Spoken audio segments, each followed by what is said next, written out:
Hi hello friends, welcome back to B J kitchen heaven. ಎಲ್ಲರೂ ಹೇಗಿದ್ದೀರಾ? ತುಂಬ ದಿನ ಆಯಿತು ನಾನು ವಿಡಿಯೋ ಮಾಡಿ. ಸ್ವಲ್ಪ ಬ್ಯುಸಿ ಇದ್ದೆ, ಅದಕ್ಕೆ ಮಾಡೋಕ್ಕಾಗಿರಲಿಲ್ಲ. ಇವತ್ತು ಮಾಡೋಣ ಅಂತ ಮಾಡ್ತಾಯಿದ್ದೀನಿ. ಇವತ್ತು ಚಿಕನ್ ಫ್ರೈ ಮಾಡ್ತಾಯಿದ್ದೀನಿ. ಬನ್ನಿ ನೋಡೋಣ ಹೇಗೆ ಮಾಡೋದು ಅಂತ. ನಾನಿಲ್ಲಿ ಸ್ವಲ್ಪ ಚಿಕನ್ ಲೆಗ್ಸ್ ತೊಗೊಂಡಿದ್ದೀನಿ. ಅದನ್ನು ನೀಟಾಗಿ ವಾಶ್ ಮಾಡಿ ಅದರಲ್ಲಿ ಗ್ಯಾಶಸ್ ಥರ ಈ ಥರ ಸ್ಲಿಟ್ಸ್ ಥರ ಹಾಕಿಟ್ಟಿದ್ದೀನಿ. ಇದಕ್ಕೆ ಸ್ವಲ್ಪ ಉಪ್ಪು ಆಮೇಲೆ ಅರಿಶಿನ ಹಾಕೋಣ. ಇದಕ್ಕೊಂದು ಸ್ವಲ್ಪ ಅರಿಶಿನದ ಪುಡಿ ಹಾಕ್ತಾಯಿದ್ದೀನಿ. ಆವಾಗಲೇ ತೊಳೆಯೋದಕ್ಕೆ ವಾಶ್ ಮಾಡೋವಾಗ ಸ್ವಲ್ಪ ಉಪ್ಪು ಹಾಕಿದ್ದೆ.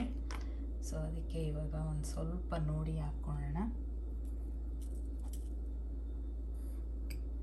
ಇದನ್ನೆಲ್ಲ ಮಿಕ್ಸ್ ಮಾಡೋಣ. ಈಗ ಇದಕ್ಕೆ ಜಿಂಜರ್ ಗಾರ್ಲಿಕ್ ಚಿಲ್ಲಿ ಪೇಸ್ಟ್ ಹಾಕೋಣ. ಮೂರನ್ನೂ ನಾನು ರುಬ್ಬಿಟ್ಕೊಂಡಿದ್ದೀನಿ. ಇದೊಂದು 2-3 ಸ್ಪೂನ್ ಹಾಕ್ಬೋದು.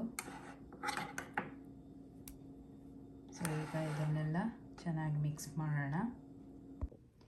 ಜಿಂಜರ್ ಗಾರ್ಲಿಕ್ ಆಮೇಲೆ ಚಿಲ್ಲಿನ ಚೆನ್ನಾಗಿ ಪೇಸ್ಟ್ ಮಾಡಿಕೊಂಡು ಈಗ ಚಿಕನ್ಗೆಲ್ಲ ಚೆನ್ನಾಗಿ ಕಲಸಿಟ್ಟಿದ್ದೀನಿ. ಈಗ ಸ್ವಲ್ಪ ಹುಣಸೆಹಣ್ಣಿಗೆ ಒಂದು ಸ್ವಲ್ಪ ಡಾರ್ಕ್ ಸೋಯಾ ಸಾಸ್ ಹಾಕಿಟ್ಟಿದ್ದೀನಿ. ಇದನ್ನು ಇದಕ್ಕೆ ಹಾಕ್ಕೊಳ್ಳೋಣ.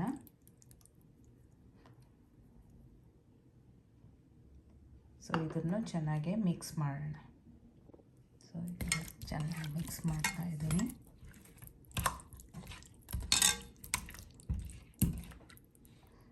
ನಿಮ್ಮ ಹತ್ರ ಕಾಚಂಪುಳಿ ಅಂತ ಸಿಗುತ್ತಲ್ಲ, ಈ ಕೂರ್ಗಲ್ಲಿ ಸಿಗುತ್ತೆ ಅದು. ಮಡಿಕೇರಿ ಆ ಸೈಡ್ ಯಾರಾದರೂ ಇದ್ದರೆ ತರಿಸ್ಕೊಬೋದು, ಅಥವಾ ಅಮೆಝಾನಲ್ಲೂ ಸಿಗುತ್ತೆ. ನನ್ನ ಹತ್ರ ಇರಲಿಲ್ಲ, ನಾನು ಅದಕ್ಕೆ ಸ್ವಲ್ಪ ಹುಣಸೆಹಣ್ಣಿಗೆ ಡಾರ್ಕ್ ಸೋಯಾ ಸಾಸ್ ಹಾಕಿ ಇದನ್ನಲ್ಲಿ ಮ್ಯಾರಿನೇಟ್ ಮಾಡ್ತಾಯಿದ್ದೀನಿ. ಇದೊಂದು ಅವರ್ ಮ್ಯಾರಿನೇಟ್ ಆಗಲಿ. ಚಿಕನ್ ಮ್ಯಾರಿನೇಟ್ ಆಗ್ತಾ ಇರಬೇಕಾದ್ರೆ ನಾವೊಂದು ಪೌಡರ್ನ ಸ್ವಲ್ಪ ಒಲೆ ಮೇಲೆ ಬಾಣಲಿಯಲ್ಲೋ ಅಥವಾ ಒಂದು ಪ್ಯಾನಲ್ಲಿ ಬಿಸಿ ಮಾಡ್ಕೊಳ್ಳೋಣ. ನಾನಿಲ್ಲಿ ಎಲ್ಲ 1.5 ಟೀ ಸ್ಪೂನ್ ತೊಗೊಂಡಿದ್ದೀನಿ.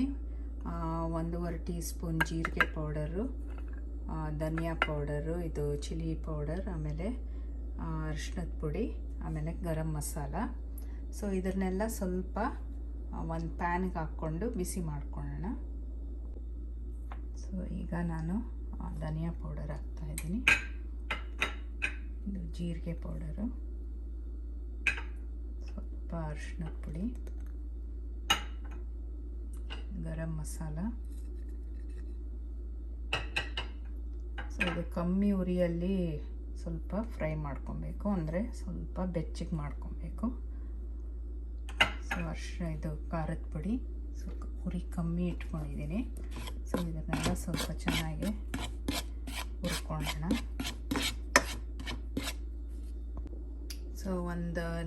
ಒಂದೂವರೆ ನಿಮಿಷ ಆಗಿದೆ, ಇದನ್ನು ತೆಗೆದಿಟ್ಟಿದ್ದೀನಿ. ಇದನ್ನು ಒಂದು ಪ್ಲೇಟ್ಗೆ ತೆಗೆದಿಟ್ಕೊಳ್ಳೋಣ. ತುಂಬ ಘಾಟ್ ಬರೋಂಗೆ ಏನು ಫ್ರೈ ಮಾಡೋದೇನು ಬೇಕಾಗಿಲ್ಲ, ಸ್ವಲ್ಪ ಬಿಸಿ ಆದರೆ ಸಾಕು. ಖಾರದ ಪುಡಿ ಹಾಕಿರ್ತೀವಿ, ತುಂಬ ಉರಿ ಹೈ ಇಟ್ಕೊಂಡ್ರೆ ಘಾಟ್ ಬರುತ್ತೆ. ಈಗ ಪ್ಯಾನ್ಗೆ ಒಂದು 4-5 ಸ್ಪೂನ್ ಎಣ್ಣೆ ಹಾಕ್ತಾಯಿದ್ದೀನಿ. 1 ಟೀ ಸ್ಪೂನ್ ಅಥವಾ 1 ಟೇಬಲ್ ಸ್ಪೂನ್ ತುಪ್ಪ ಹಾಕ್ಕೊಬೋದು. ಇದೆಲ್ಲ ಸ್ವಲ್ಪ ಚೆನ್ನಾಗಿ ಬಿಸಿ ಆಗಲಿ. ಇದು ಎಣ್ಣೆ ಬಿಸಿ ಆದಮೇಲೆ ಒಂದು 2 ಈರುಳ್ಳಿನ ಸಣ್ಣದಾಗಿ ಥರ ಹೆಚ್ಚಿಟ್ಕೊಂಡಿದ್ದೀನಿ, ಇದನ್ನು ಹಾಕ್ತಾಯಿದ್ದೀನಿ. ಇದು ಚೆನ್ನಾಗಿ ಕೆಂಪಗಾಗೋ ತನಕ ಇದು ಹುರ್ಕೊಬೇಕು.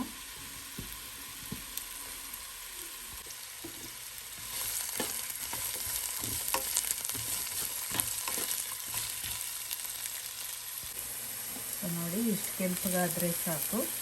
ಈಗ ಇದಕ್ಕೊಂದು 2-3 ಟೀ ಸ್ಪೂನ್ ಶುಂಠಿ ಬೆಳ್ಳುಳ್ಳಿ ಹಸಿಮೆಣಸಿನ್ಕಾಯಿ ಪೇಸ್ಟ್ ಹಾಕ್ತಾಯಿದ್ದೀನಿ.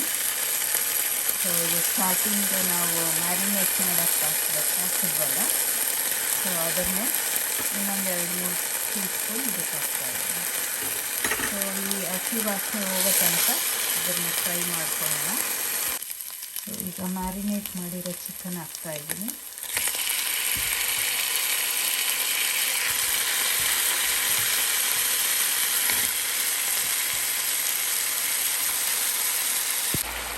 ಚೆನ್ನಾಗಿ ಮಿಕ್ಸ್ ಮಾಡೋಣ.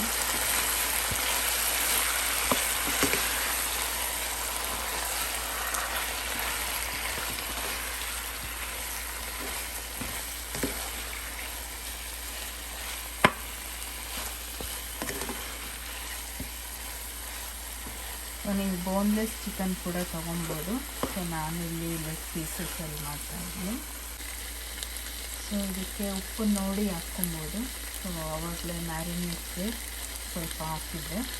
ಸೊ ಇವಾಗ ಇನ್ನೊಂದು ಸ್ವಲ್ಪ ಇದರ ಮೇಲೆ ಹಾಕ್ತಾಯಿದ್ದೀನಿ.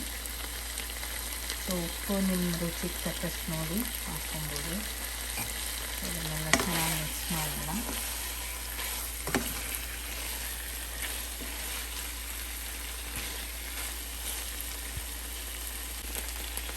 ಸೊ ಇದಕ್ಕೆ ಸ್ವಲ್ಪ ಮ್ಯಾರಿನೇಷನ್ ಬಟ್ಲಿಗೆ ಒಂಚೂರು ನೀರು ಹಾಕಿದ್ದೆ. ಸೊ ಅದನ್ನು ಹಾಕಿ ಈಗ ಸ್ವಲ್ಪ ಹೊತ್ತಿಗೆ ಚೆನ್ನಾಗಿ ಬೇಯಬೇಕು. ಸೊ ಯಾಕಂದರೆ ಇದು ಬೋನ್ಸ್ ಇರುತ್ತಲ್ಲ, ಸೊ ಇದು ಸ್ವಲ್ಪ ಟೈಮ್ ತೊಗೊಳತ್ತೆ ಬೇಯಕ್ಕೆ. ಸೊ ಈಗ ಇದ್ರ ಮೇಲೆ ಒಂದು ಮುಚ್ಚಳ ಮುಚ್ಚಿ ಒಂದು 15-20 ನಿಮಿಷ ಇದನ್ನು ಚೆನ್ನಾಗಿ ಬೇಯಲಿ ಅದು. ಸೊ ಈಗ ಒಂದು 15 ನಿಮಿಷ ಆಗಿದೆ. ಸೊ ನಾವು ಫಸ್ಟು ಒಂದು ಪೌಡರ್ನ ಬಿಸಿ ಹುರ್ಕೊಂಡ್ವಲ್ಲ ಅದನ್ನು ಈಗ ಸ್ವಲ್ಪ ಇದ್ರ ಮೇಲೆ ಸ್ಪ್ರಿಂಕಲ್ ಮಾಡೋಣ.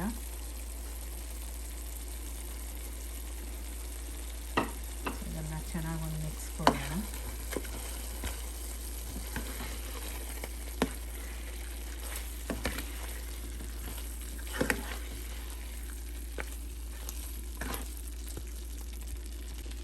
ಸೊ ಇದಕ್ಕೆ ಈಗ ಒಂದು ಸ್ವಲ್ಪ ಪೆಪ್ಪರ್ ಪೌಡರ್ ಹಾಕ್ತಾಯಿದ್ದೀನಿ.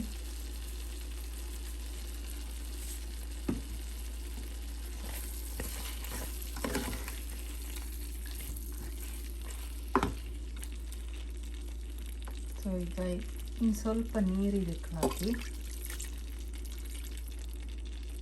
ಇದನ್ನು ಇನ್ನೊಂದು 10 ನಿಮಿಷ ಇದನ್ನು ಕ್ಲೋಸ್ ಮಾಡಿ ಇದನ್ನು ಚೆನ್ನಾಗಿ ಫುಲ್ ಕುಕ್ ಆಗೋ ತನಕ ಕುಕ್ ಮಾಡೋಣ.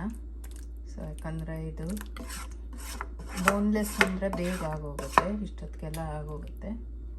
ಸೊ ಇದು ಬೋನ್ಸ್ ಇರೋದ್ರಿಂದ ಸ್ವಲ್ಪ ಬೇಯೋಕ್ಕೆ ಒಂದು ಎಕ್ಸ್ಟ್ರಾ ಒಂದು 10 ನಿಮಿಷ ಹಿಡಿಸುತ್ತೆ.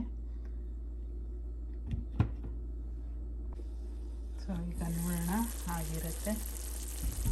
ಸೊ ನೋಡಿ, ಫ್ಯಾಂಟಾಸ್ಟಿಕ್ ಆಗಿರೋ ಚಿಕನ್ ಫ್ರೈ ರೆಡಿ ಆಯಿತು. ಸೊ ಇದ್ರ ಮೇಲೆ ಸ್ವಲ್ಪ ಕೊತ್ತಂಬರಿ ಹಾಕ್ತಾಯಿದ್ದೀನಿ. ಆಮೇಲೆ ಒಂದು ಸ್ವಲ್ಪ ಕಟ್ ಮಾಡಿರೋ ಕರಿಬೇವಿನ ಸೊಪ್ಪು. ಸೊ ಬನ್ನಿ ಈಗ ಸರ್ವ್ ಮಾಡೋಣ. ಸೊ ಮಡಿಕೇರಿ ಸ್ಟೈಲ್ ಚಿಕನ್ ರೆಡಿಯಾಗಿದೆ. ಸೊ ಇದನ್ನು ಅಕ್ಕಿ ರೊಟ್ಟಿ ಜೊತೆಲಂತೂ ಒಳ್ಳೆ ಕಾಂಬಿನೇಷನ್ನು. ಸೊ ನಾನಿವತ್ತು ಅಕ್ಕಿ ರೊಟ್ಟಿ ಮಾಡಿದ್ದೆ.